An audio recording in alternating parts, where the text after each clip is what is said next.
Hi guys, this is David Negrin, host of the Script Podcast and executive director of the NYC Screenwriters Collective. I'm excited to announce that we've created a Patreon campaign for the Script. Patreon is like a Kickstarter, but it allows you to give ongoing pledges every month and receive ongoing rewards. Of course, the Script Podcast will continue to be free, but we're just asking for a little help. So please, check out all our rewards, join our inner circle. Become a patron of the Script Podcast at patreon.com/thescript.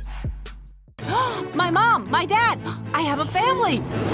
We will never forget you, Dory. What if I forget you? I miss them. You know what that feels like? Yes. Holy Neptune! All right, this is The Script. Welcome. The podcast for screenwriters, by screenwriters, deepest story analysis anywhere on the internet.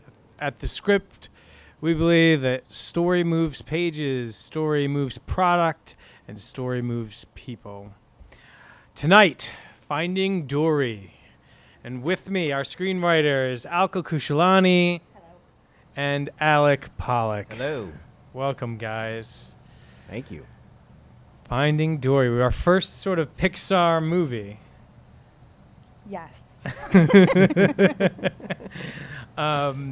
The artists for Finding Dory, you know, it's great when you're looking into who's directing, who's writing a Pixar film. There's so many additional writers on the credits, and not in the bad Hollywood way, in the good sort of collaborative screenwriting way, because Pixar has this really it used to be a unique script development process, but now it's very similar to what they do in the TV Showrunner model. But for a long time, one of the reasons that Pixar couldn't miss was because they spend so much time on stories. So it's directed by Andrew Stanton, who directed Wall-E, Finding Nemo, the first one, A Bug's Life, and unfortunately John Carter. He also wrote on Monsters, Inc. He wrote on Toy Story 1 and 2, and he's currently writing on Toy Story 4. So all the Pixar artists, they write on each other's projects. The other credited screenwriter on Finding Dory is Victoria Strauss, who had a 2008 Blacklist script, The Seekers of Perpetual Love, and she's writing a comedy called Overnight that's coming out. But then there were two other credited writers, story by people, Bob Peterson and Angus MacLane.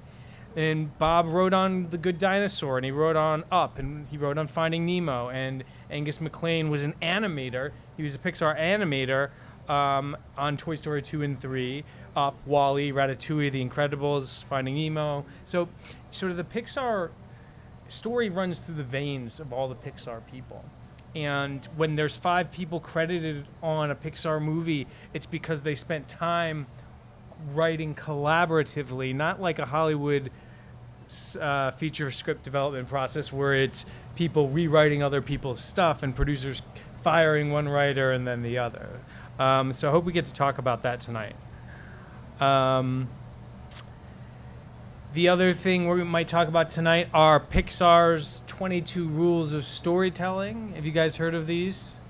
Yes. The screenwriting, in screenwriting circles, in 2011, one of the Pixar story artists, Emma Coates, posted her tweets, 22 sort of pieces of advice for script development, Pixar style. And later it got expanded by a Pixar screenwriter named Stefan Vladimir Bugaj. But basically it's 22 sort of writing pieces of advice, writing process advice that they use in the Pixar writer's room, which resembles a TV writer's room. Pixar takes a year to outline their first treatment for a script. And then they take 3 years to finalize it, and they do what they call reels, which is essentially full, hour and a half storyboard versions of the films, sometimes between 5 and 6 full drafts of those before they go to full animation. And they're involving all these different writers all at the same times, and they're using these 22 storytelling rules. And maybe tonight we'll talk about a few of them in context of Finding Dory. So I think one of them that sticks out just to start off with is rule number 10, which was pull apart the stories you like. What you like in them is a part of you. You've got to recognize it before you can use it. And this is what we do on the script, right? We do. We try to learn from other people's successes and missteps, let's say. Yeah, I mean, we use rule number 20 a lot. Take the building blocks of a movie that you dislike, and then figure out how you would rearrange them into a story you would like. You do that, at the collective, we do that all the time, right? Right. I mean, sometimes unwittingly, but yes. Right. It's also much easier to see what's good or what's bad about somebody else's work rather than your own. Always easier. And you can always see, yes. Always easier. That's what we do here. Yeah. Yes. But criticize other people's writing. Yeah. But what I often find is being able to see these things in other people's work suddenly then reflects it back on everything that I'm working on, because I've been able to see, like, wait a minute, I do the same thing, or I've got a character that's in the same boat. How are they going to get out of it, or how should they have gotten out of it? Yeah. And so in that sense, it's me doing my work. We're going to use the phrase "in the same boat" a lot tonight. We could. Okay. There was so many nautical puns in this film, so many levels of meaning. Well, Usually we start out with 3 up and 3 down, just like we do at the collective workshops. Anybody want to go first tonight? What they liked about Finding Dory, and what they thought needed work? did you want to I can jump in. Yeah. Alka's gonna start us off. get on board? And just a little hint Get on board. to This is terrible. as to what I really thought of Finding Dory. Mhm. My my top up in bold is Piper, the film that came before Dory. Because The short? let me tell you, if that hadn't been there, I would have been pissed. This was like by far the highlight of my Wow. viewing of this Finding film. Dory I thought that was the hater most already. yeah. Why are we started with all the kids out there going to sleep? They're going to bed now. They need to know. They need to know what is Well, up. Piper was really cute, and I should have Yeah. mentioned that. That's one of the great things about Pixar being such an artist first development company and studios. They always put a short up first. They care about short filmmaking. But so, what about Piper? I just thought it was adorable. I thought Okay. it was just the sweetest, simplest little film. I mean, it was about this idea. Like, it kind of mirrors what's going on in Finding Dory in some ways, right? There's like another way, right? There's fear, and then there's another way. Ah. And, I think it did it much more artfully, much more poetically, when in a very, beautiful way. I thought God, the it was animation was gorgeous. Yeah. That's so interesting that I wonder if there are thematic similarities to the shorts that come before the Pixar features. I've always thought they were sort of much Independent, different. yeah. But this one is actually competing. Yeah. Interesting. Yeah. Well, if you only do one up, then you only get one down. So No. I'll do others. Okay. I love the Sigourney Weaver bit. I What thought, was- my friend I still am having Sigourney trouble Weaver figuring it out because it's like, why is so- Ripley at the aquarium? And every time that mellifluous voice came on over the PA, I was so happy. It was beautiful. And I liked, a few of the jokes, like the locomotion, That was a something good joke. potion, it was very signature Dory. If they had done more of that, Yeah. I would have found it more winsome, more engaging, and I didn't feel like there wasn't enough Dory There wasn't isms. Where was Dory? Interesting. Yeah. Interesting. I'm still looking for Dory. Wow. Guys. Bottom line. Yeah, so those are my 3. Lost at sea. Okay. I went to go see the movie. we're doing ups first. You're Yes. just gonna do ups. Yeah. Ups. Yes. Yeah. Okay. So I went to go see the movie with my wife and my daughter, Indy, and so I wanted to give my ups to Indy. Indy and I talked about the movie, and she gave me some great 3 ups. So my 3 ups are Indy's 3 ups, wonderful. which I thought is interesting, kind of getting the Thank 3 you, ups Indy. Yeah. from a 5-year-old's point of view, Yeah. going to see it, and An really expert. enjoy it. Keeping it really real. An Absolutely, expert. Indy's a great story analyst. So 3 ups. Her 3 ups were 1, Baby Dory. Baby Oh, Dory was pretty so adorable. I mean, cute. next to Piper, Baby A Dory. little was- manipulative, but yes. Yeah, I Absolutely, mean, but- talk about getting on board with a character easily. Yeah, I Yeah. mean, you didn't have to save the cat. She was just like Oh my gosh. so adorable. So the way she talked, her voice, she was adorable, and her whole relationship with her mom and dad. You were with her at least from the beginning. 2 was Destiny and her reunion with Dory. We got Love to find out Destiny. the source of Dory speaking whale. The That bit was from the such a original. great Callback. callback. Yeah, Yeah. absolutely. And Destiny was fun. She had her own disability that she was dealing with, so they had some bonding, and Yeah. it was a nice little reunion that they had.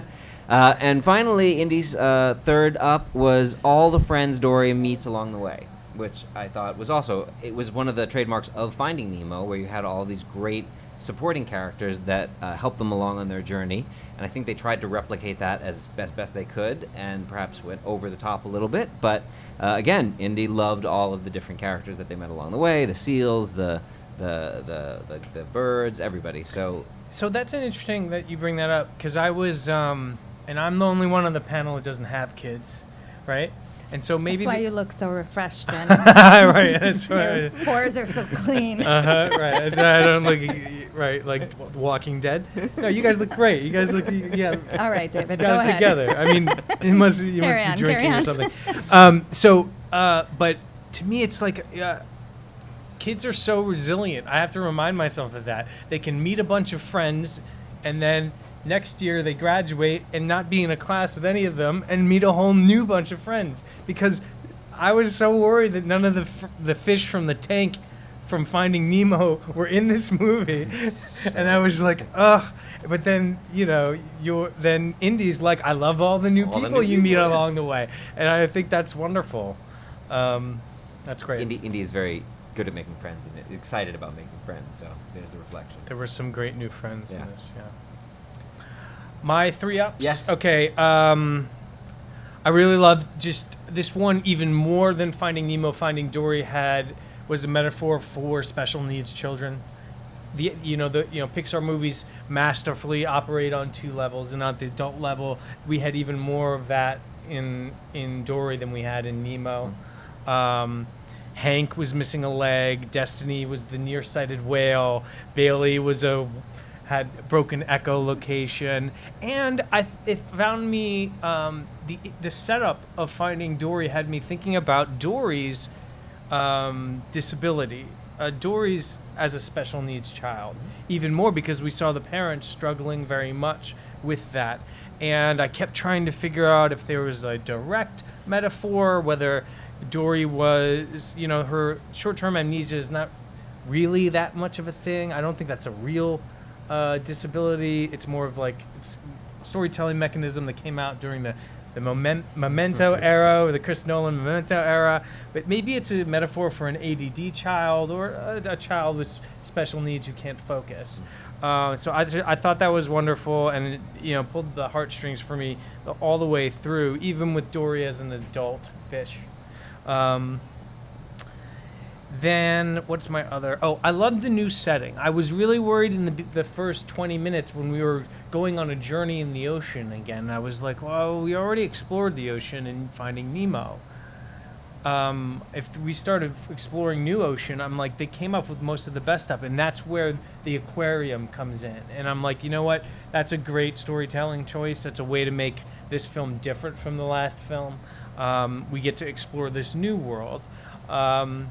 Which, on that adult level, again, am I the only one who picked up on that aquarium being like really poorly kept, like sort of really it's kind of like bad place to be as an animal? Did you get that? I thought it was kind of sketchy. It was super sketchy, right? It was I feel kind like of that point of view was not strong enough It for was that. there. It was the you're- comment was there. Visually, it was there. Yes, visually. But it was it was not- everywhere you looked.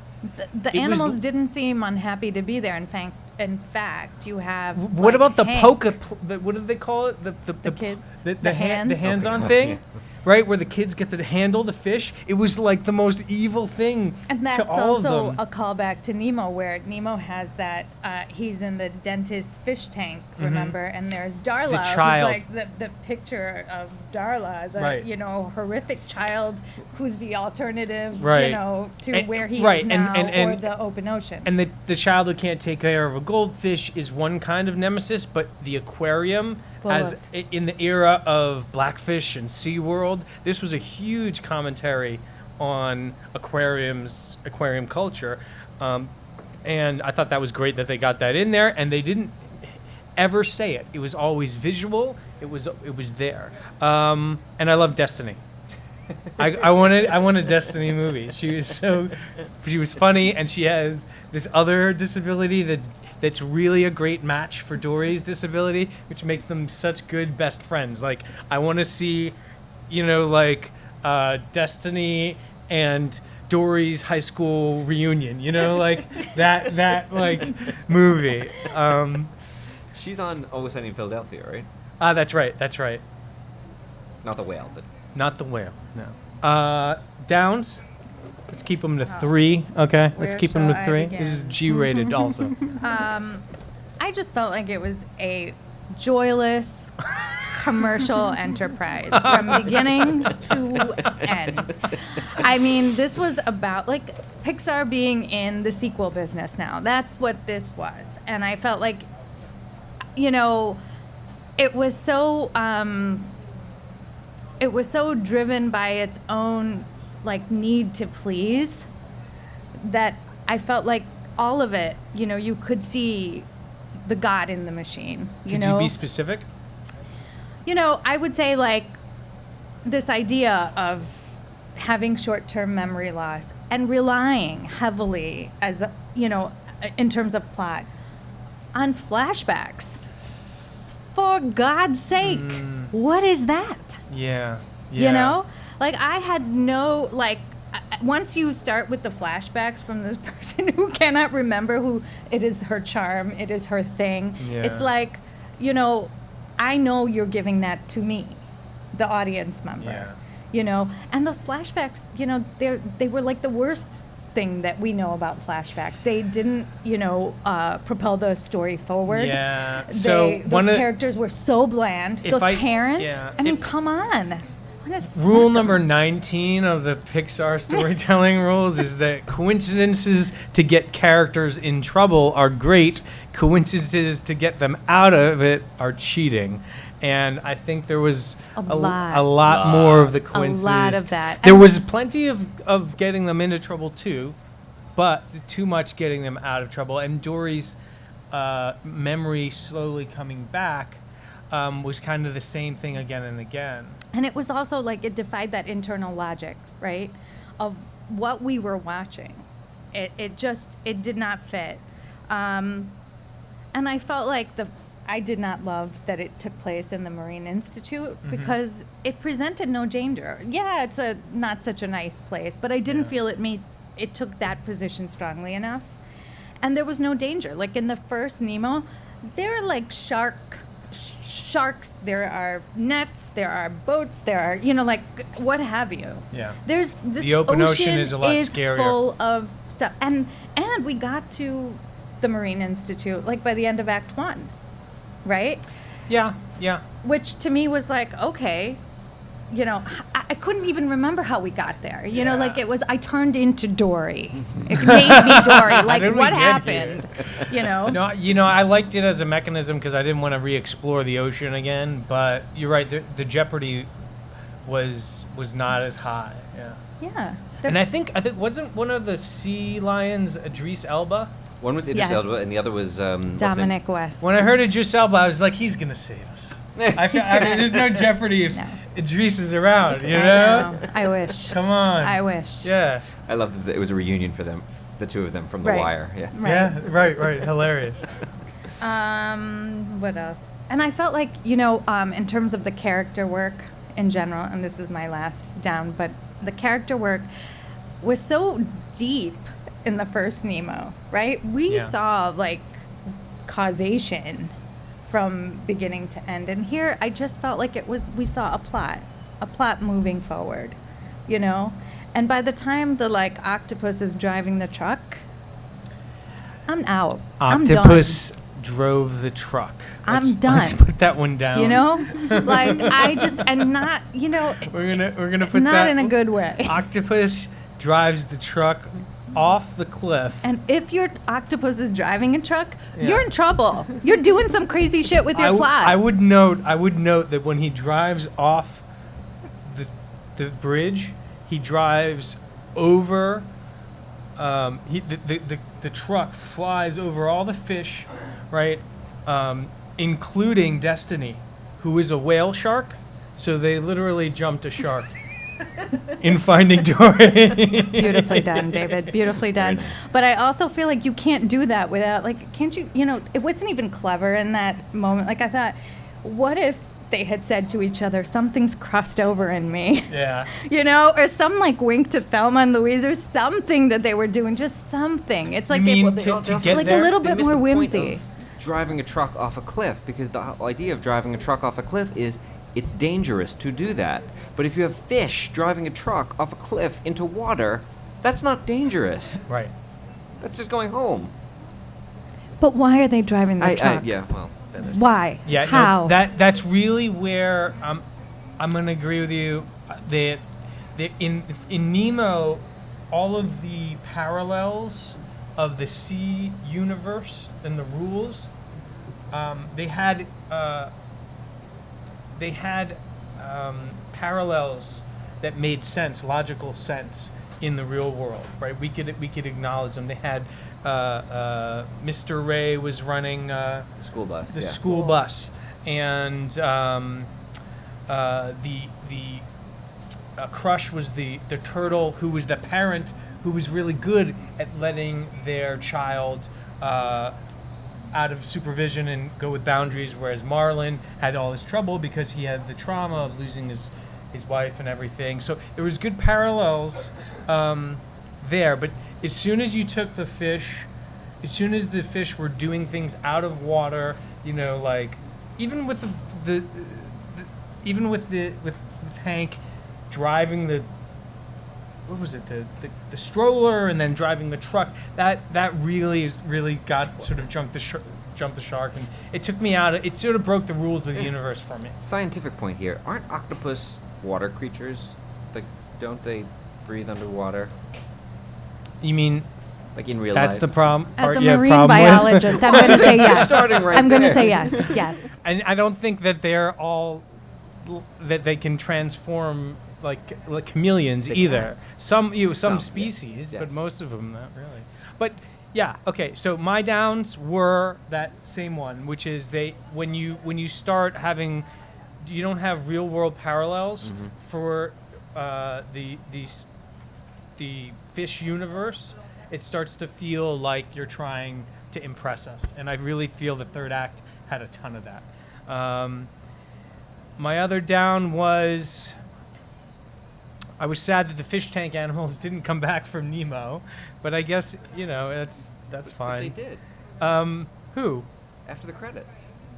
Oh, I didn't see there was a post credit. Yeah. I didn't see the post credit sequence. David had to jet. Oh man, I didn't. Available on YouTube. So Okay, well maybe I'll Oh. get to that. that's Well, I kind of wanted them in the movie, but well. So did whoever did the post credits. also, good to know. Not enough Nemo. I know that Nemo was the star of the earlier picture.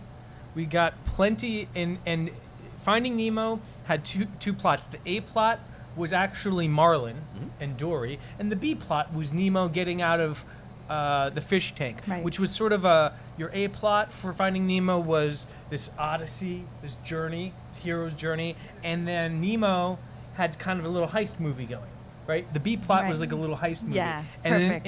in this film it was reversed, right? Dory is on that journey, Yes. and Nemo and Marlin are trying to break in to the aquarium, little heist movie going. They don't have any kind it- of but it- any and it kind was of thin. internal life. And it was okay, so there was thin, there was yeah. there was nothing there for Yeah. Nemo and Marlin. They existed for Dory, which is like, you know, come on, all those people in the room at Pixar, somebody had to say, like, don't they need their own little inner lives going on Yeah, here? It was very retread. you Going know, very on the much I kept thinking, you know, Dory's gonna go without them. They're gonna stay home for this movie, and I was gonna be like, it would create the right amount of stakes. Dory should be on her own for this. Yeah. Because that is the real challenge, and they end up doing that. But then Nemo and Marlin are just off doing crazy B But story they think stuff. they're children in the audience, who, by Yeah. the way, have aged out. Like the Nemo children have aged out. This of is how many years later is it? It's like 13 years 13 later. years later, Okay. right, so, I yeah. had to beg my younger one to come with me. She was how old? like, "You can't. Okay, you can't tell anybody I came with you." that was the deal. And she's So 10? she had. She's 10. Okay, yeah, okay. and she was like, I mean, she enjoyed it. Yeah. But Sure she did. But she's very like, you know, when I wanted to watch Nemo again and just like, let's refresh our memories, she was like, you're on your own. You know? So this audience has like aged out, but Yeah. they still, this need to please that Pixar has, they're still feeding you like, oh, you came for Nemo 13 years ago, here they are again. Yeah. They're not doing anything interesting, but they're familiar, I so was here. thinking you could actually take all of their parts out of the story, and it would not affect anything. that Right, a B happens story. in the A plot. B story is really supposed to cross. It's supposed to be the midpoint. It's supposed to be a catalyst at the midpoint, and I didn't feel that there. Maybe when we talk about structure, we can talk about what we think the midpoint for this movie was. But Dory's A story and Nemo and Marlin's B story didn't really crisscross. They weren't all they were necessary. Was in the third act, in the second ending, which was Dory finding, saving them after she found her parents. So it was a little. And to go back to the Pixar's 22 Rules of Storytelling, number 7 is come up with your ending before you figure out your middle. Seriously, endings are hard. Get yours working up front. So they're a little weak on that one here. Should I go into my downs? Yes. I'm going to do my downs in terms of the rules. Oh, you're a badass. As I was going through He's them, prepared. Somewhat. A few of them really stood out to me, and one of them you already talked about, stakes. There is one of the rules, number 16, is what are the stakes? Give us a reason to root for the character. What happens if they don't succeed? Stack the odds against. This is something we do all the time, something we talk about all the time. It's not brain surgery, but it's great to see it here as one of the things that cements the Pixar process and what they think about. So what are the stakes here? I mean, the stakes here are Dory doesn't find her parents, which that means that she goes back to being the same Dory that she was at the end of Finding Nemo. Which Will she even remember? And is that terrible? Right. Yeah. Right. And Because will she remember She'll the forget. entire movie Yeah. that she had a whole journey and didn't find her Oh, parents? she won't miss them. You know what I Yeah. mean? In a perfect world, if that happened, she would not miss The them. mechanism is that she gets hit early on in the head and her memory is starting to return. That's the mechanism. she has this dream where it gets jogged. Yeah. But the idea is the stakes there are if she doesn't find her parents, she will be sad. And I think sadness and being depressed about these things is a motivating factor, and it's a reason why people will do something to try to avoid that. But Especially since she's already found a surrogate family Yeah. in Marlin and Nemo. yeah, but in a film, I think sadness has to instigate other action. It needs to be dramatized in some way, shape, or form. And where did we just see that in Inside Out? Ah. Sadness was one of the characters. Yeah. And sadness had stakes. And it wasn't just she was just going to be sad, and that was what she was going to do. No, it was turns her out effect. sadness had power in Inside Out. Sadness actually had the greatest amount of power. Yeah. As an antagonist in Inside Out. Exactly, Yeah. exactly. Which is a literal metaphor for what you're trying to say. Yeah, definitely. Sadness should have the most power. But there were stakes for that. Sadness's actions, the actions that sadness had in Inside Out, caused all the problems that happened with the plot in terms of touching the memory. Yeah. You make a great point. Like, thinking about the way Inside Out ends, would it have been more transformative for Dory to go through the journey not find her parents and come to terms with it, right? That would be the most logical journey Yeah. in terms of what they set up and what they could deliver. I mean, it's not your feel-good ending. No, but it is. But an the good earned Pixar ending. movies don't do that. The good Pixar movies are the realistic, yes. earned endings, and I think, you know, Dory. You could look at her as, you know, I was talking about the special needs metaphor, but you could also look at her as the orphan metaphor, and.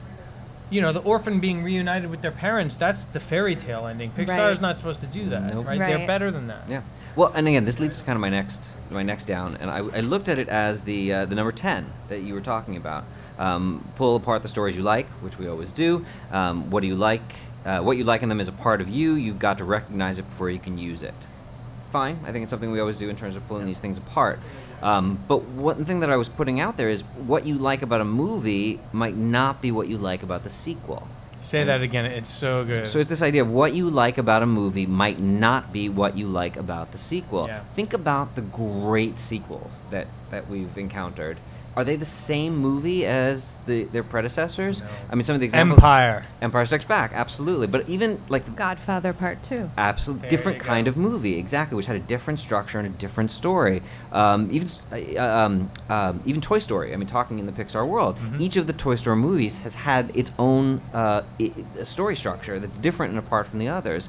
And I think one of the things that they really tried to do was have the same movie and Yeah. follow the same Try to have beats. their cake and eat it too. Yeah. Absolutely. And what we were missing, though, in this, I mean, I thought that The Wizard of Oz would have been a much better template for this kind of a story if she was trying to find her way home. It's a little bit different than what was happening with Finding Nemo. But what did you have in The Wizard of Oz is you had clear antagonists. And you had that in Finding Nemo as well. And in this movie, who was Where the were they? antagonist? Yeah, there were where no were they? The antagonists. There were undertow? forces of antagonism, but there was no antagonist in Right. particular. And I understand there was a big so- internal story. So one of the things people give Pixar movies credit for is creating antagonism without a personified antagonist, like a Wicked Witch of the West. And I think that's been a strength in some of their films before, but they've just done a really good job of a series of smaller antagonists or antagonistic circumstances. But I agree with your point entirely. For example? Inside Out, I guess, is a good example. Where Yeah, I mean, let me. My favorite Pixar. I mean, Finding Nemo is my favorite Pixar. There's no single antagonist in Yeah, Finding it's a Nemo. shifting antagonist. shifting. Moment to You've You've moment. got Darla. Like, Darla's an antagonist. Like, Yeah. right? Yeah, but she that's doesn't just come for in till Nemo, like the but third who- act, but right? Marlin yeah. and Dory have a shifting antagonist. Yeah. Sometimes it's the fisherman. Sometimes Dory it's the provides the whale, antagonism. But they are high shark. stakes of antagonists. They But- are. They're but very high stakes. I wanted to see, you know what I wanted Life to see? or death. I wanted to see the squid. Like, that squid was just like this in Finding Dory. There was that moment with the squid with the big tankers. Hank? No, the squid, not the octopus. Oh, there was the that giant was squid, good. which Yeah, was this it dramatic didn't come moment. back. I thought that would come back. I totally thought it would too. I thought it was gonna take over the aquarium or something. Totally, Yeah, right? Yeah. Total setup for that. Yeah. Have him show up. Have him want to get revenge for Do a losing a tentacle there. Or, monster movie ending where the Totally. squid destroys the aquarium that's abusing the animals. Such a fantastic setup, and totally gone. Like, totally not even, Yeah. like, anywhere. And again, I even thought that Hank might have been, like, you thought he was going to be a good guy, we but then didn't he get turned enough around. from Hank. I thought he was going to be a bad guy. Yeah, I thought yeah. he was. I thought the whole tag thing was going to be a trick, a ploy, like that the tag was a good thing and he was telling Yeah. Dory was a bad thing, or vice versa. It turned out he was just cranky. Cranky He was Hanky. depressive. Yeah, he was like yeah, he depressive. was like a neurotic depressive. Yeah, and he didn't have like, I mean, he provided some help to her, but yeah, it was weaker. I got one more. Yeah. The last one that I've got from the rules, number 6 of the Pixar story list, is what is your character good at, comfortable with? Throw the polar opposite at them, challenge them. How do they deal? And I don't think they really did that. I mean, this was all about what Dory was bad at. So what is Dory good at? I don't know. I mean, Well, there's she's this good at- moment, right, where they're talking about what would Dory do. Yes. Marlin kind of says to her, like, I always think, what would Dory do? So, and I was like, what would Dory, like, what does that mean? He's saying Even what there- would Dory because she's wild. a girl and she's with crazy no and she's- memory and who's completely Just keeps ADD. swimming, that's her thing. Yeah. You know, I think it was very plotting, you know, this whole thing about this character. And Yeah, it was like what would my if I lost my toddler at the supermarket, what would they do? Oh, they're in the sugar cereal aisle. That's like that's not thoughtful character like interaction. Right. I think I like what both of you have said, by the way, better than this film. I like this idea of Wizard of Oz, and I like the orphan story. Yeah. I think both of those would have been better templates. the best Yeah. emotional moment for me was when Dory says to her parents, I have to go find my other family or something family like too, that. yeah. That should have been the ending. She shouldn't have found her parents. She should have found like her cousins or whatever. This they is say, what family And they is. say, Yeah. "Come with us." Family is what you make it. You know, and, right. You know, and they kind of get to that in Nemo, right? When Dory and Marlin are together, you know, he takes on a bit of a father figure role. This is also from my daughter, you know, Yes. who was like, you know, no, I was thinking like, I was asking her, who are Dory and Marlin to each other? Yes, I'm 'Cause I very did curious. not- What do you think? So she said that he was a father figure Okay. to Dory, and he took on that role in Nemo. From in Nemo. In Nemo. Okay. And so that, and I said, but In this movie? I did not see that. Okay. I was like, what is their relationship? You know, other than they I went had on a this different journey together. They could interpretation. have gone to different places. I want to hear what you think is the nature of Marlin and Dory's relationship in Nemo and then Dory. I think the three of them form a family. Yes. You know, Marlin and Dory are partners, and they've got Yeah. Nemo, and they raise feel Nemo like- together, and each I give thought Nemo different that's things. what I Like, thought. In Nemo, by the end of it, it felt like to me that Dory was like a stepmother, Yeah.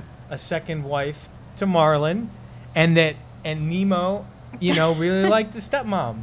And his stepmom was quirky, but Marlin I needed feel like somebody. his stepmom was a teenager. This is like So, but they not that's Utah. the Each problem, other, right? That's Don't- the problem. What? They complete each other. The problem is that they Marlin and Dory. bounce back and forth. They in a definitely s- are familial. You know, like I think we're on the same, but I think that Dory is not somebody who, you know, I don't see her being like maternal. Is she maternal? That is what I was saying when I said there wasn't enough Nemo in this. I would have loved to see a lot of Dory Nemo time. We have about 5 minutes They of that. have no connection Well, look- because Yeah. her connection is to Marlin. Here's Yeah. a question. Look, when we're structuring stories, we have a goal that our protagonists are going after. And it's never satisfying when the protagonist gets the goal, right? And the Yes. goal turns out to be everything they always dreamed it to be. Right. The what- way they what- set out, what they set out to get. They're supposed to get what they need, not Right. what they That expect. That always And happens. even when they get to where they want to go, like easily, everything happens so easily in this movie. Right, right. Right. There's conflict You get to issues, this yeah. Marine Institute where your parents happen to be. You get to the ocean where you need to be. You know what I mean? You get everything happens without obstacles or you know or real No, in compared obstacles. to Nemo, you felt like they were at hanging on by the skin of their It was life the or death. scales of their Yeah. teeth or whatever, like the whole All time. time, yeah. yeah, and I'll give you that. But back to this familial idea, I think the thing that creates emotional connection in storytelling, in screenwriting, fiction, is surrogate family structures, right? And unless we understand what each person is to the other in a familial structure, we don't see the connection, which is why we loved Destiny. Destiny was Dory's long-lost sister. And when they got back together, started talking whale, started helping, that was a really great connection. That worked so well, right? We don't understand her relationship to Marlin. Is she Marlin's new wife, or is she a special needs child that Marlin's taking care of? We don't see a lot of her and Nemo at all. What is their connection? And what's her connection with Hank? I don't know. Like, Hank is kind of like manipulating her into doing all this stuff. They're partners, you They're know. like She partners. strikes a deal with Hank. Yeah. He wants the tag. She's got the tag. And then they were supposed to go their own way. Yeah. But there's this moment, and a lovely moment, by the way, which was unearned, But one of the lines that I did like was when they're about to say goodbye to each other, she says, "I'm going to remember you." And it's so simple. And that's the kind of Pixar stuff that you just like, I want it. It's good. But that's what we were getting at. We wanted that in the main plot from the major characters, not from the Hank guy, right? We wanted Dory to think that of her parents or her new blue family, and go back to her other life that she's made. That was what they were really going for. That is what the heart of it should have been. Right. Which is the journey, new friends, new family. Scarecrow, I'm going to miss you the most. Most of all, yeah. And I'll never forget you. But I'm going back to where my rightful family is, right? On the farm in Kansas. Yeah. So That's too good. We should just go out right there. No, let's do some structure. Let's do some quick structure. We don't need to do... a lot of times we do a lot of like Blake Snyder beats. Why don't we just do setup, theme, inciting incident, break into two, fun and games, bad guys close in, midpoint, all is lost, break into three. All right, that's a lot anyway. So why don't we? All the structure we know. That's all. That's like everything. Just like 14 out of 15 points. That's all. Setup. I'll start with setup, and then this structure princess can take over. That's Alka's nom de podcast. Thank you. I love that we revisit the collision with Marlin. We actually get sort of a retread of Finding Nemo. We find out what happened to Dory originally, that she's had this disability since she was a child, that she had parents who tried to care for her, tried to protect her. And who were really boring. Yeah, unfortunately. And it's Bland Levy and people. Diane Keaton, right? Like Yeah, No you could edge, you no could nothing. really There was use nothing that. going on with You could those really use parents that. but love. What else is in the setup? She says, "I have short-term memory loss about 50 times." Yeah. Dory is sort of she's an addition to the school bus now. So she's kind of an adult fish, but she's going to school with Mr. Ray and all the kids, and she's getting lost. So there's kind of a special needs child thing going on, or an adult with special needs who's finding a place or doesn't have a place. And Marlin's still doing the same thing. We've got a home. We've got Nemo. Nemo's a little bit. I don't know what Nemo's doing either. I mean, they have a family. That's the setup. They have the family. It's a year later from Finding Nemo, and Mr. Ray says they're going to take them to see the Ray migration, which is a great set piece, by the way. Visually, Yeah. I love that. gorgeous. And when we get to the migration, Dory gets caught in the undertow and hits her head, and the beginning of her memory starting to come back comes from a series of triggered sort of statements that her parents have said to her. So that's our which- inciting incident? I think that's the inciting incident, yeah. The migration is also where our theme stated is. I believe Mr. Ray says migration is about going home. It's about where you're from, right? And then there's sort of a secondary theme later about all the special needs animals.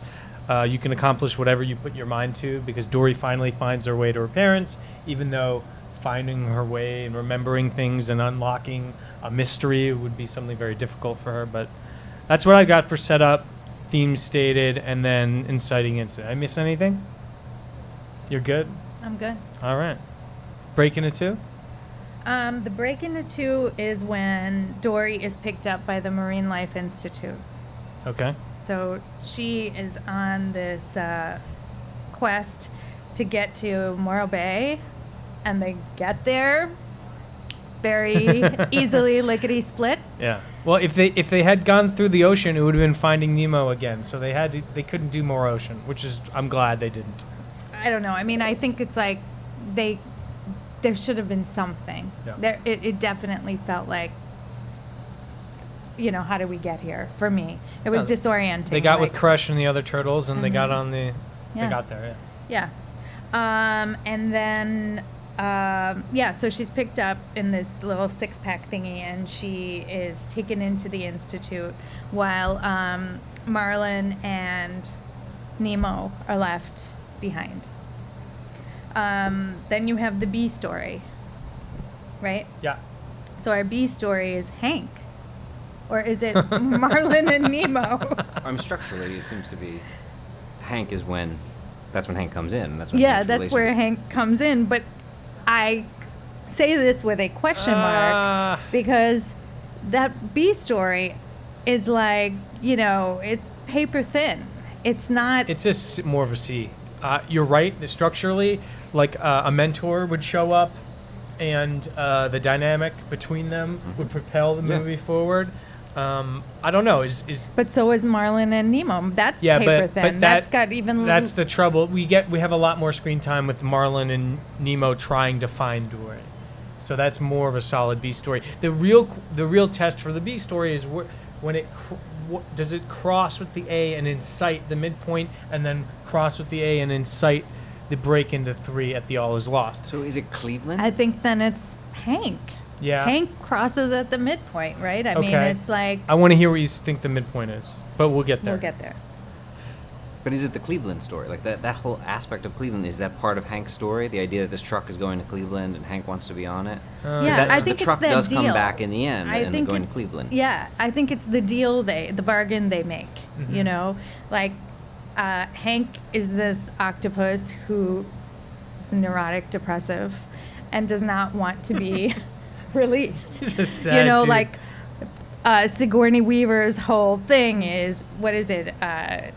Rescue, rehabilitation, release, right? Which And he sounds like doesn't- so he's- dystopian to me. Like that whole place is a dystopian, like post-apocalyptic I wish SeaWorld. I had more of that. I wish there was I wish those animals were not so helpful. I wish those animals presented bigger obstacles so we Yeah. really did get that point driven home Yeah. that this was not a good place. I thought we were gonna find out that Cleveland was like a meat grinder, and it very well could be because we never get there. Again, a better movie. Yeah. One other thing to think about: what's the other most famous animated movie about the ocean and fish?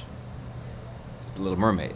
Yes. Okay. So now, what's the big moment of fish challenge? Is the kitchen? Is a restaurant that's in there when the crab is threatened to be chopped up and made part of dinner. Which is taking the real world, putting the characters from the sea into the real world. Yeah. It's not letting them drive a truck or a stroller, right? Yeah. Yeah. So that's the B Good- story in my mind. Good. Is Good point. the tag. Hank and Dory. They strike this. You're deal. right, because it does incite the third act. When we get to the what do you think the midpoint is? I hate to think jump the ahead. midpoint is she gets home and there's nobody there. Right. Okay. And I'm wondering if Hank crosses with that at all. Yeah, because then Hank is like, let's get out of here. Let's go. I mean, he gets her there essentially. He gets her right? there and like then in they the leave. stroller and the sippy cup. Like Right. Hank is very instrumental in her Right, reaching right. where she needs to go. That makes a good point, because then a lot of times at the midpoint, characters diverge. Right. We lose Obi-Wan. You start to get towards your All Is Lost. Well, it's also the point of no return. And I Right. guess, is it that moment where he kind of like, you're ready, and she's in the cup, and he's He's going to like, drop her I'm in? gonna remember you. It's Yeah. I'm gonna remember you. That's the moment. When he gets her to the open ocean, and then Open ocean exhibit, which she- was confusing to me, by the way. Every time they said it, I was like, wait, she's going back? No, open the ocean ocean locomotion. open exhibit. We all turned into Dory in this movie. I know. It was all like, how did we get here? Was that really the midpoint? Like time-wise, was that really the Yeah, midpoint? it sounds right to me. I mean, I think the midpoint of her the midpoint Third act being was really long. this place where you kind of have to change direction. Sure. Then it's like if your goal is to get home and nobody's there, that home does not exist. Exactly. Her goal was to get home, and then they said, no, your parents went to Cleveland. And Yeah. so she's like, well, maybe I need to go to Cleveland, so. Right. No, that's a great point. Okay. And does Hank help her get to the fish tanks that are going to Cleveland? Or does he when does he show up and start driving things again? Literally driving. Almost, yeah, both. True. Yeah. I think it's in the third act. They're like unified again in the third act. He helps get her along, and then she kind of takes off on her own. He follows her. Yeah, so in the bad guys close in, it's more Destiny and Bailey helping. Yeah, because she gets lost in the pipe system. Yeah. And that's all bad guys close in, because the bad guys here is her sense of forgetfulness and the fact that she can't remember her way Which got through. a little repetitive, right? It got very repetitive. Yeah. It was the same thing. I was saying to David earlier, I think, in fact, that whole notion where she got the instructions of how to travel through, it was like left, left, right. It was like the same instructions. Yeah, you can't she do had that to more than challenge. once, and we did it in Nemo. But they tried to add new antagonism for Dory's particular problem. But no squid. I never got to no killer squid. That should have. I love that if the killer squid got loose and started like taking over the aquarium, and that would be awesome. Dory's special superpower, by the way, is what? Does anyone remember? What's the one thing Dory has? She can speak whale. She can speak well. No, she can read English. She can read. She's the only fish who can read English, and that's in Right. Nemo and Dory. Yeah, she can read the map and. Yeah, she can read the Not map. that. Why would that help her? Well, it's You know? Hank gets her to the map. She Yeah. can read the map. Then they find the open ocean exhibit. So they did a job. They created for a very kind of traditional scavenger hunt mystery, right? Very like Goonies, super scavenger hunty for Dory to find clue, and every time she needs a new clue, she has a memory that gives her the next clue, right? So a little lazy there, but Just one thing about her being, her superpower being that she can read. Yeah. I think in order to establish a superpower like that, you need to see the normals. Like, you didn't see the other fish having Yeah. a problem because they couldn't read. I only because I watched Nemo right before I watched Dory. There was a whole scene where Marlin and Dory get teamed up. You know how partners have to be locked together. They team up because Dory can read the goggles, and they're chasing the Right. goggles with P. Sherman Wallaby Way on them for a while. That's what teams them up. The same way Hank and Dory, yeah. Dory are teamed up, but sort of artificially with this tag business, which doesn't really pay off. So, fun and games. Do you want to do some fun and games? We jumped Sure. ahead, but Sure. throw in some fun and games. We'll revisit the midpoint, then we'll get to the third act. And then we'll do Q&A. There were sea lions. There was What kind of right?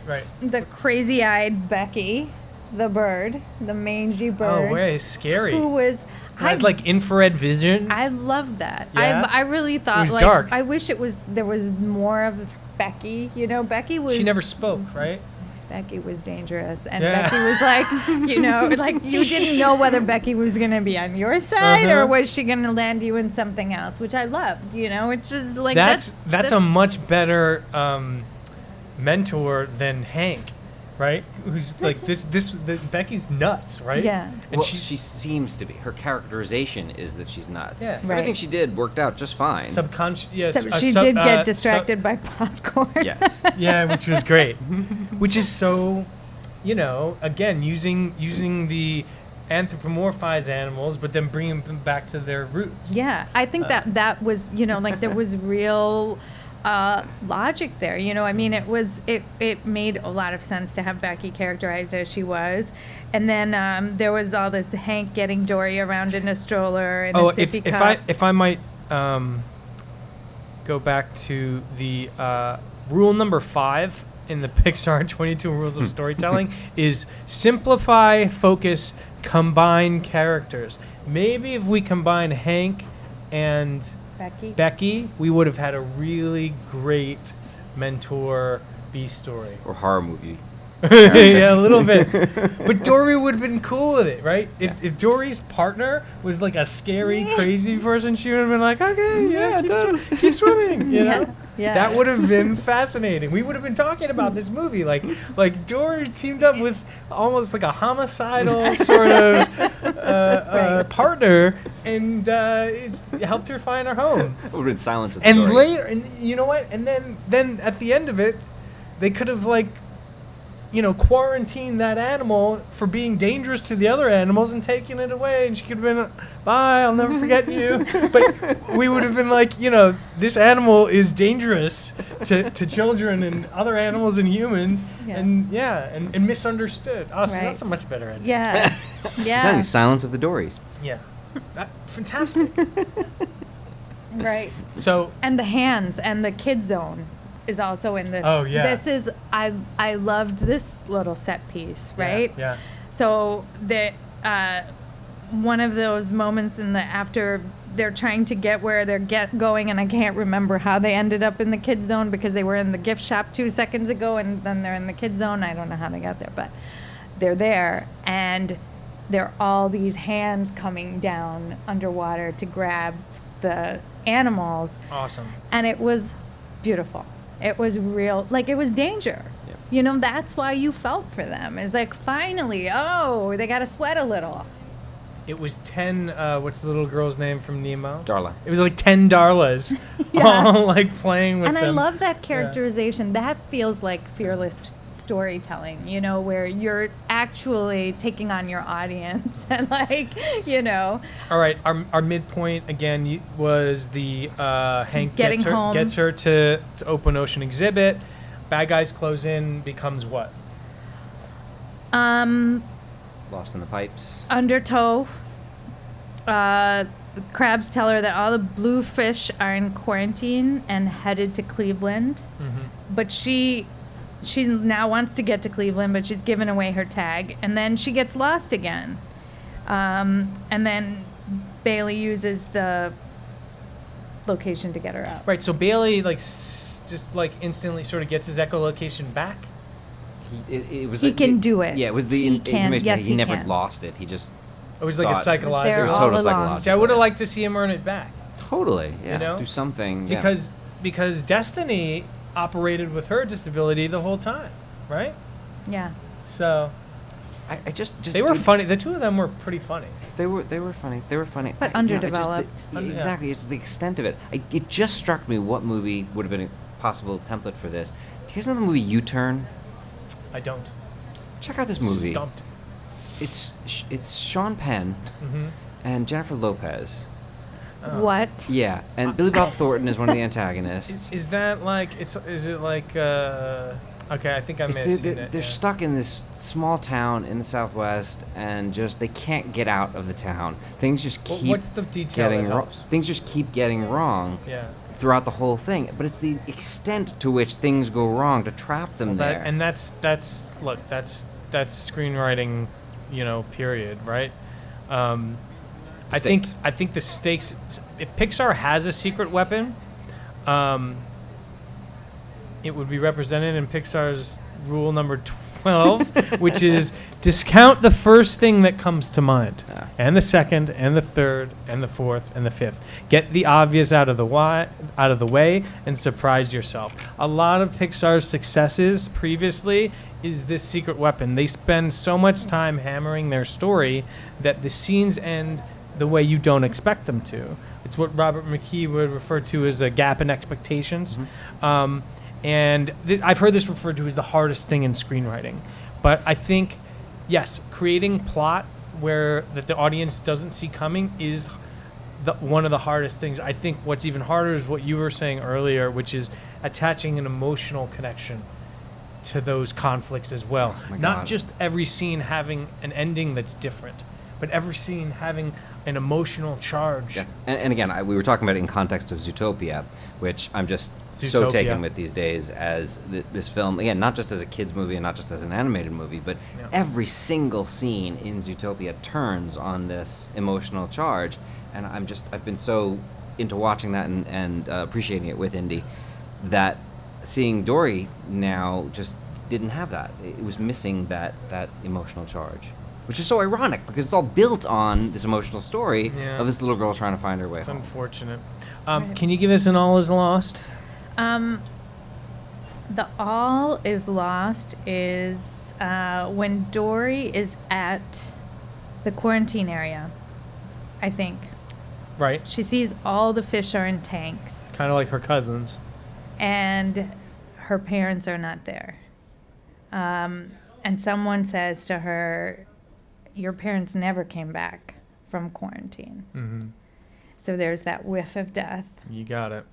And then, she's back on the move, like looking for help. And again, forgetting what and who she's looking for. Mm-hmm. Is there any new information that she finds that breaks her into the third act? Is there new? Is it when she finds the shell, the path of shells? Yes, there it is. I mean, She has the memory Right. again. This mechanism. She has the memory that there's always a second way, and then the shell path itself. but again, it's coincidental. It's she coincidence, happens yeah. to stumble upon it. Mhm. It wasn't like a cross with the Yes. the B story. New or anything like information that. is often a coincidence, but they've been using it so much It's in the all movie up until coincidence, now yeah. that it felt like they couldn't earn it. Break into 3 is what, I guess, turning to, She finds her parents. well, the following the shells to find her parents. Right. Right. But then our third act is what? The finale with the car chase. Yes. So The essentially, octopus drives. so as far as the I truck. count it, there's sort of 3 endings. Please straighten me out. One is Dory finding her parents finally. Mhm. Movie could have ended there. Mhm.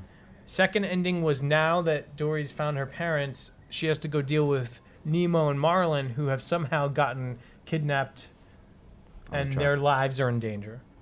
And then the third sort of B story, the one that has to do with the creatures of the aquarium, is that they get returned to the wild, right? Isn't that what the whole truck thing is?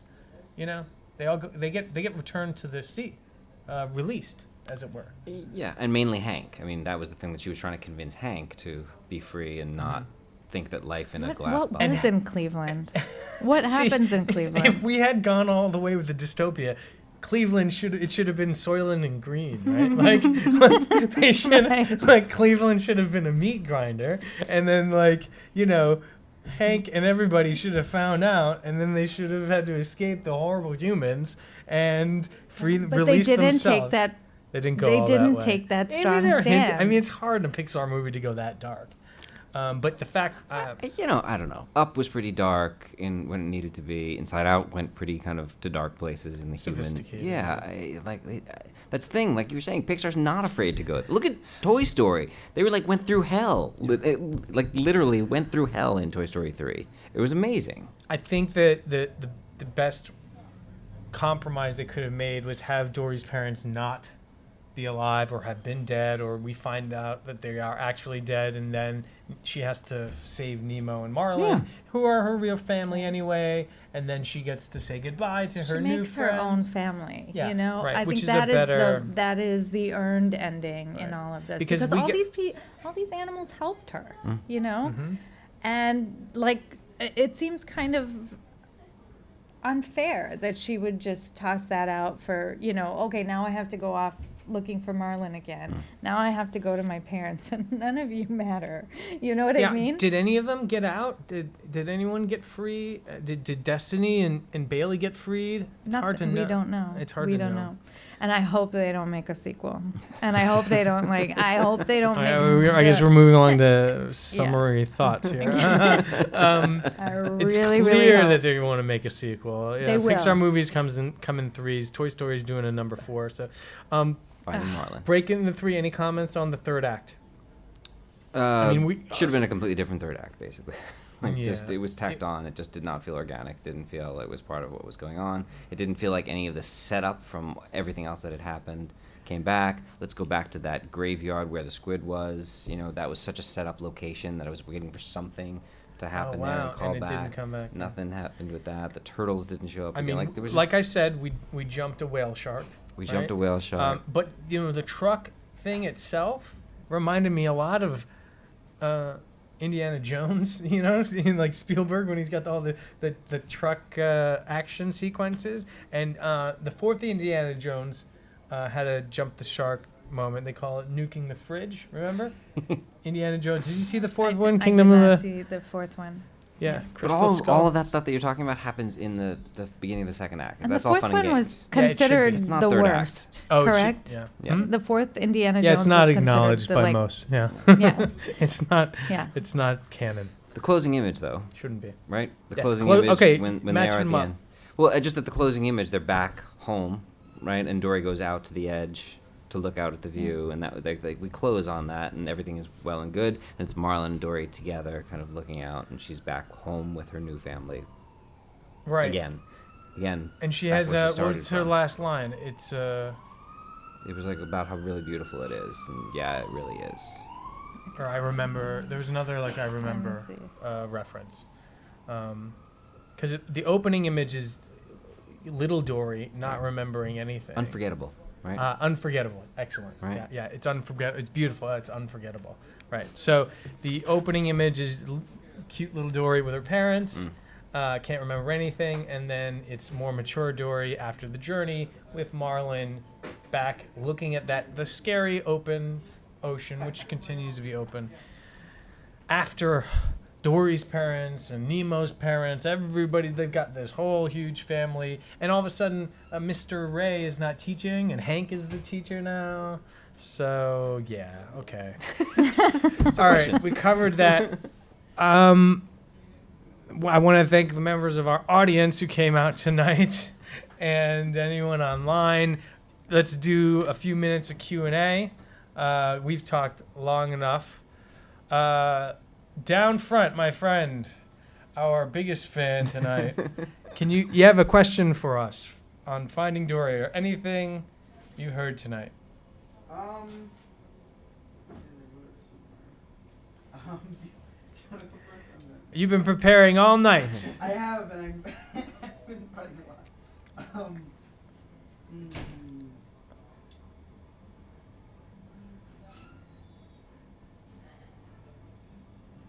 So you said that, Yeah. so the B plot was, so I haven't seen the movie, so you said that the B plot was, Merlin and Nemo trying to find Dory. And you also said that, like, they could also just have easily wrote them out. Because they didn't really Yeah, do that much. yeah. I guess starting with, like, what would, do you think that, if they did take it out, do you think it would be a solid movie without a B plot, or would you have someone else? in there? Right. So the question is about the Marlin and Nemo subplot. Would removing the Marlin and Nemo subplot, even though it would take out the two named characters of the film, would it have made it a better story? It would have made it more economical, and it would have fit Yeah. as a half-hour episode of the Nemo television show, which this probably No, is you'd all still. This was an should've hour and 45. You could have done this in 90 minutes, and we could explore the dystopic ending with the Soylent and Green grinding. I also think it would have freed everyone up to tell a better story. been. Agreed. I think Nemo is baggage, you know, and I think that's that's the Fish problem. baggage. Clownfish He's like a baggage. big old suitcase that you just like you just need to do away with it. You know, my daughter spotted something in this film. I don't know if you guys did, but there's this moment where they're actually on the road in the truck, and they screech to a halt, and there's a family in a station wagon, and it's the girl from Inside Out.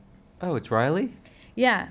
And when we're talking about getting away with, doing away with Nemo and Marlin and freeing this up, I mean, I could have lived with it being like a cameo appearance, right? From Nemo and Marlin. Yeah. Yeah. I mean, I think that would be fine. But again, it's like this cloying, pleasing quality that a lot of Pixar films have. Right. It's like, we're going to give you exactly what you want. Yeah, it goes back to what Alec was saying. Sequels don't necessarily have to be what you loved about the original. And audiences are so smart, Yeah. That's the thing, is this movie was dumb. It was actually. I would say it treated us like we were dumb a little bit more, It was- which is more of a Hollywood movie. No, but it and was- what we've come to expect from Pixar is that they treat their audience with more respect. Right. And this was just one of those things where I think if it had been like its own thing, like I even a prequel, Yeah. you know, I think it was, they loved that device of starting with, you know, how they met, how Dory and Marlin met, and, you know, like that was the thing. But I think, what if they had gone into Yeah, the 'cause- year before that? Because Dory was the third character in Finding Nemo. So, you know, Marlin could have been the third character in Finding Dory, and Nemo could have been a cameo, and we could have been fine with that. Any other questions from the audience, my friend? Yeah, it's more of a comment, but I'd like to hear what you guys think.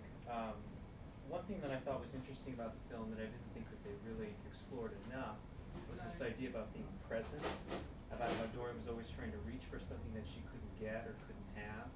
Instead, she tried to focus on the now, what she could remember right in front of her. And there were themes about that in terms of like just kind of going at things or taking risks or dealing with what's right in front of you as opposed to the past or what you were searching for, you know, which I thought was a very nuanced theme in the film, but it didn't really pay off at the end. That's a great comment about, I'll paraphrase as best I can, about Dory's challenge to stay in the moment, because she's always worried about her memory, and it being a theme about sort of accepting the life as is instead of the way you want it to be. And it's, I think, it's counterbalanced by Marlin always, you know, being OCD and has to plan something and in control. And we see a little bit in Finding Nemo and Finding Dory of Marlin letting go, trying to have fun, trying to be less in the moment. Did you guys see that? What reverberations of that theme in Dory? Or The other thing I keep thinking is one of the 22 rules, and I don't have this one written down, is about the themes, and it warns you not to get too obsessed with your theme, and make sure you've got a solid story and tell the story really from the heart, and make sure the story all comes together, and the theme will bubble up to the top when you do that. And I just feel like they approach the story completely the opposite way. They approached it from the point of view of our theme is going to be all about, you know, these folks who have these disadvantages and how they overcome them, and how they, and Dory in particular, about finding home and just keep swimming. That was her thing. Just keep swimming. Just keep swimming. And it's just like, if they stopped talking about all of that stuff for a second and actually constructed a story that really worked and really was much tighter, I think the theme would have been a lot clearer. Yeah. Any last questions? We're good. Thank you very much. Okay, we're gonna do last comments. One up, one down, or no, summary comments. It's not up or down. Summary comments. And since Alka went first last time. Like I said, I came out of this movie not feeling like I didn't like it. I feel like we've been very kind of harsh on the movie, and I didn't come out of it kind of as you were saying, Alka, about it was I didn't feel that. But as I started analyzing it, as I started going through it, I was like, all of this stuff didn't fit, and it didn't fit together. And I started comparing it, as I said, to Zootopia, which I feel just surpasses it in so many ways. I wonder if, you know, John Lasseter's heralding of Disney now and the Disney animation has kind of left Pixar in this wasteland of sequels. Alka may have said it earlier, or when you do a sequel, because you're doing in the sequel business, you're already at a huge disadvantage. Zootopia is the first film. New characters, new stories, establishing. All that is interesting, whereas we're at a complete disadvantage in a sequel where we, you know, getting to know Dory and her quirks and Marlin and her quirks, it's been done. So when you try to make the same movie. Yeah. Which is what you just can't do. And again, maybe that's a lesson that we need to take away as screenwriters, is don't try, if you are doing a sequel, don't try to write the same movie. Make a different sequel. Make a different movie. just use the bright spots and build on those. Okay. Well, I am convinced that Pixar is a cult. And it With has, their 22 rules for storytelling. Yeah, like fuck which them. they- Excuse me, but fuck them. That's the G And rating. there like, it you goes. know, it's Hope you're like using better. if we can point out in every which way how they missed those rules. And I think Pixar is a studio. It's in the movie business. It's making sequels just like every other schlocky. Cars 2 was And a we're- fail we're too. in the middle- we're- Cars 2 had a lot of these problems. Yeah, and we're starting off the summer. We're like always so desperate for entertainment, and It killed at the box office this weekend, right? Broke and that's records. what sucks. 136 million in the first Yeah. weekend. And Highest it's like grossing. it's so it's so depressing that we all went to see it. And everybody else went to see it, and the message going back to Pixar is that they did well, Yeah. because that bottom line message is that people want to see We this do kind this. of thing. Well, And I don't. I unfortunately, that's- really don't. Yeah, that's It sucked. Hollywood has been getting that feedback for years, right? And when you do sequels, you are hedging your risk, which is why you got to have Nemo and Marlin in it, right? And it's a studio. It's just a Yeah. studio. But It's we- like one of sometimes the you have reasons- more talented people working on things than others. Sometimes people are too prolific. Like this guy is making too much stuff. You can just see it. You can just feel that kind of the Retreading. riskness. But as a of- studio, don't you have to kind of have that balance of these things that are going to make tons of money, and then you'll have your gems like Inside Out and Up and. I mean, but that's the thing is like, don't sell Pixar to me Well, like it's anything you know, but Andrew that. Stanton They're did doing the- the same the thing directing, that but- everybody looks at them like it's this vaunted thing. Like, oh, it's Pixar. It's Pixar. It's When I looked at the artists, Studio. I thought they had a good model because Andrew Stanton is established and his screenwriter is Victoria Strauss. She's newer. And I thought maybe it's a situation where they're doing a mentorship thing where he's going to bring... she's gonna go deeper. Yeah, she's going to go deeper, her own new story, and then Stanton, brings, what we need to bring to helm a film. But it didn't pay off, I don't think, here. My final comments or summary comment is I felt very similarly that I liked the movie, didn't love it. It failed in a way a lot of great films do in the second half of the second act. It doesn't, the action does not keep rising. It doesn't keep surprising us, and it relied on, tropes we've seen again and again for a third act. And it didn't hold on to its heart. That was the thing that Pixar is so good at, pulling the heartstrings and getting you in the end, like Toy Story 3, so deeply pulling the heartstrings all the way through, knowing what it's about, knowing what the emotional challenge that they're addressing in this film is about. And in that way, that's how Pixar threads the needle between the kids audience and the adult audience, because that's universal. Kids can understand that losing your mom is a big problem, but but we can overcome that by being tight-knit family and finding new people in our world. Kids and adults can relate to that, and that's what for me made Finding Nemo, I've always said, was my favorite Pixar movie because it was really so original and it got the heart so right. It just felt like pound for pound the best. And Dory didn't deliver in the same way, but I really like Destiny. I want Dory and Destiny's high school reunion. Right. I want that movie. But I also want to something occurred to me, and sometimes I do this where it's like I'll have an argument and then it's like hours later I'll think of my comeback, but it's Okay. not hours later. It's like maybe 20 minutes later. And you were talking about Dory actually being a partner for Marlin. Mm-hmm.